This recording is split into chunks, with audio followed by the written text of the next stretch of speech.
তো hello WhatsApp guys, আশা করি তোমরা সকলে অনেক ভালো আছো। তোমাদের দোয়া এবং ভালোবাসায় আলহামদুলিল্লাহ আমি অনেক ভালো আছি।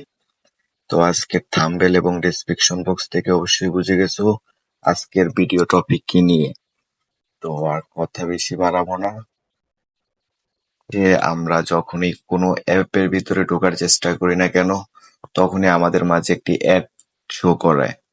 তো আমরা মাঝে ভিতরে কনফিউশন হয়ে যায় আমাদের বাচ্চাদের সামনে, যখন আমাদের দৈনন্দিন কাজের জন্য যখন আমাদের একটি অ্যাপ প্রয়োজন হয়, যেরকম ইমো, হোয়াটসঅ্যাপ, অনেক অ্যাপ আছে। আমরা যেরকম কাজের ক্ষেত্রে অনেক অ্যাপ ইউজ করে থাকি, আমাদের বাচ্চাদের সামনে অ্যাপ শো করাইতে হয়। তো তখন কিছু অ্যাড এসে এসে পড়ার কিছুই থাকে না। বাট আজকে এই কাজটি করে নিলে আশা করি তোমরা সকলেই এই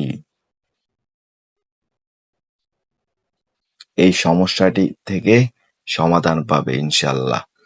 তোমাদের ফোন থেকে প্রথমে তোমরা তোমাদের সেটিং অপশনে চলে যাবা। তো আমি সেটিং অপশনে চলে এসেছি। সেটিং অপশনে চলে এসে তারপরে এখানে সার্চ করবা প্রাইভেট ডিএনএস। এখানে আমি সার্চ করতেছি, যেভাবে ওইভাবে সেম ভাবে তোমরা সার্চ করবা। আমি সার্চ করি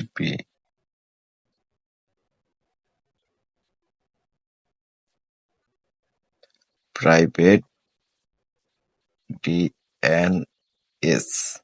তো এই প্রাইভেট ডিএনএস এর উপরে ক্লিক করবা, তারপরে দেখাবে যে এই জায়গায় প্রাইভেট ডিএনএস লেখা আছে, এই সেম জায়গায় একটি ক্লিক করবা। সবার নিচে আছে দেখো private DNS provide story name, এখানে একটা ক্লিক করবে।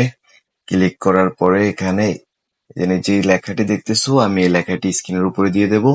তোমরা ওই স্ক্রিনের থেকে ওই লেখাগুলা এখানে পেস্ট করে দিবা।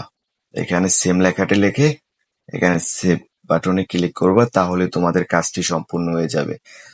তো যখনই কাজটি সম্পূর্ণ হবে না কেন, তুমি যে কোনো অ্যাপে ঢোকো না কেন, তুমি যে কোনো অ্যাপে ঢোকো, তোমার মাঝে তোমার স্ক্রিনের সামনে কোনোই অ্যাড শো করবে না ইনশাল্লাহ।